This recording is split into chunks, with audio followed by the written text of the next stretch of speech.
અમારી ભેંસો જે આ કપાસિયા નથી ખાતી ને, એ કપાસિયા તેલમાં તમારા ઘરની રસોઈ બને છે. આ કપાસિયામાંથી તેલ નીકળતા ક્યારે તમે જોયું છે? આ લોકો એવું કહેતા હોય છે કે કપાસની અંદર તેલ આવે એ તેલ ખવાય. આજે જે લોકો વિદેશની કંપનીઓનું કપાસિયા તેલ જે સમજીને ખાતા હોય, તો આ કપાસ નાખ્યો છે અંદર, અને કપાસનું તેલ એ આપણે ઘરે જ તિરુપતિ સોયાબીન કે કોઈ પણ કંપનીનું તેલ ખાતા હોય, એ તેલ એકદમ વ્હાઈટ પાણી જેવું આવે છે.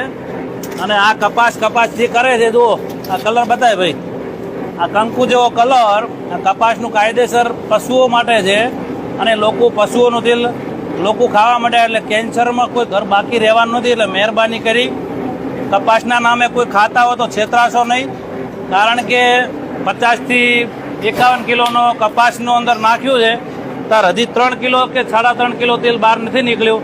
કપાસની અંદર 10% તેલ આવે છે, એટલે 20 કિલોની અંદર 2 કિલો તેલ નીકળતું હોય, તો આપણને જે 1500માં અને 1600માં જે કપાસિયાના નામે જે ડબ્બા વાપરતા હોય, તો એ બધું તમામ વિદેશથી, મલેશિયાથી પામ તેલ આવે છે. એટલે કપાસિયા સમજીને કોઈ ખાશો નહીં, કારણ કે ઉપરથી અધિકારીઓ બધા જૂઠ બોલી અને વેપાર કરે છે. મહેરબાની કરી શાંતિથી જીવવું હોય તો પોતાનો રાયડો, પોતાનો સરસવ. આ છે સરસવ. આ સરસવની અંદર 40% તેલ નીકળે છે, તો છતાંય 2800 રૂપિયામાં 15 કિલોનો ડબ્બો પડતો હોય, એના 1600 રૂપિયામાં કપાસિયાના નામે જે ઉલ્લુ બનાવતા હોય, તો હજી સાવચેતીથી જીવનમાં સુખી થવું હોય તો બદલાવ લાવી દેજો, નહીતર કેન્સરના ભરડામાં કોઈને બાકી રહેવાનું નથી. સરકારે ઉપરથી તમામ વેપારીઓને ભેળસેળ અને ભ્રષ્ટાચાર આપી દીધો છે.